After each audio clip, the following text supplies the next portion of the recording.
School. High school. We were both at secondary school. It's one of them sort of stories.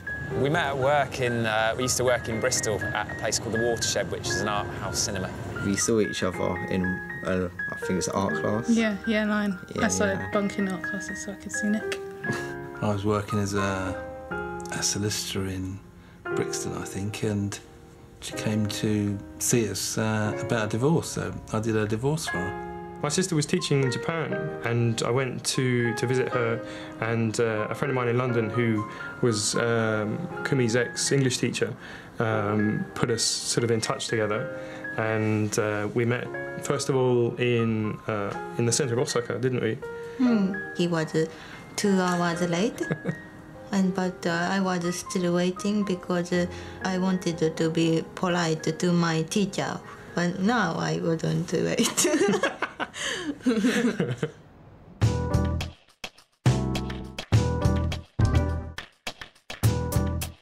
Some of the biggest challenges we faced were maybe kind of cultural. When we meet people in the UK, we sort of shake hands. In Japan, you'll bow. That's the sort of traditional greeting. And so when we first met your dad, actually, that... Yeah, we don't really touch. Even between family, you don't really touch the other people. I think the first time I went, the only Japanese I had was probably food, so I could get by on my own by being able to sort of order dinner and sort of very basic communication, obviously. Well, I can't speak a word apart from Keidu and Odima. If we have kids, we'd like to have an equal measure in terms of their understanding of where they come from. So understanding their heritage from my side and understanding the heritage from Taranjeet's side. We're not looking to kind of make our children kind of British or Japanese simply, but they should be kind of aware of both of their cultures and able to kind of, you know, identify, I think, with both. Raising the children, not sure we ever had any set rules. We're just both the same, do what's best for them. Yeah, like I say, definitely right. want them to know their Nigerian background, and they do. I've been told that several times. I'm confused. I don't think it's right to be calling mixed race people confused, to be honest.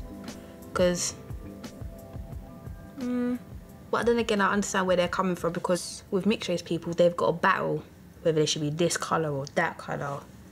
So I suppose, yeah, I take it back what I said, yeah, we are confused. Don't know who to be. I think interracial relationships are accepted, certainly in the UK, certainly in London. It's such a mixture, such a, you know, multicultural kind of environment. Yes, more accepted, but I think there's still some people that's a bit iffy about that interrelationship thing. Interracial dating is definitely accepted more by youth than the older generations. We grew up with it, so we're used to it.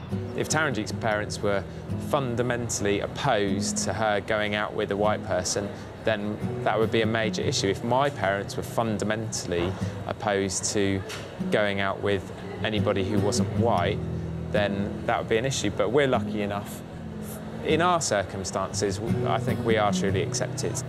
I think people say that they're okay with it and everything's fine and they wouldn't mind, but there'd still be some reserves there. My uncle did marry a white lady, and she, although he was accepted, they didn't like the rest of the family. We wasn't even allowed to hold his children or anything like that. So, you know, they say, yeah, they're fine and that's not it, but, you know.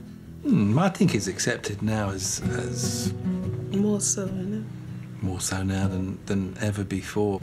I don't think they are accepted 100%. When I'll be talking with my friends sometimes, they don't feel like their parents would 100% accept it. They'll be like, okay, that's your choice, but deep down, they wouldn't really accept it. But whether it's going to be accepted 100% in the future, that's just something you're going to have to wait and see. This is the start of something beautiful.